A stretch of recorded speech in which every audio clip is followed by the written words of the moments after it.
बिस्मिल्लाहिर्रहमानिर्रहीम। तमाम दोस्तों को अस्सलाम वालेकुम जी। आज हम जो वीडियो बना रहे हैं उसका मकसद ये है कि जो भिंडी की काश्त है उसके लिए पहली चुनाई तक कौन सी बेहतरीन खुराक है जिससे आप जल्दी चुनाई भी ले सकें और पैदावार भी सही ले सकें। कुछ काश्तकार कुछ गलतियां करते हैं जो नाइट्रोजन वाली खादें ज़्यादा दे देते हैं, क्योंकि भिंडी का वो पौधा ये ऐसा पौधा है जो ज़्यादा खादें और ज़्यादा पानी देने से ग्रोथ करता रहता है और अपनी प्रोडक्शन शुरू नहीं करता।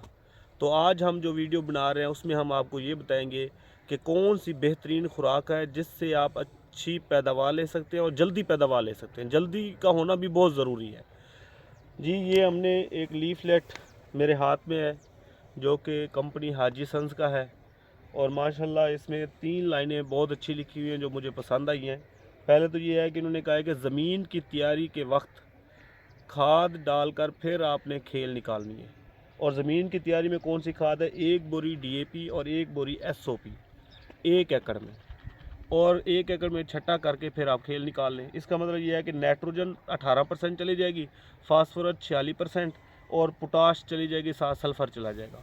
फिर आपने इसको कोई खाद नहीं देनी जब तक इसके ऊपर फूल ना आए। फूल 2 वजह से आएंगे, एक तो पानी ना लगाने की वजह से, एक खाद ना देने की वजह से। दोनों स्ट्रेस की सूरत में इसके ऊपर जो है ना वो फूल आते हैं।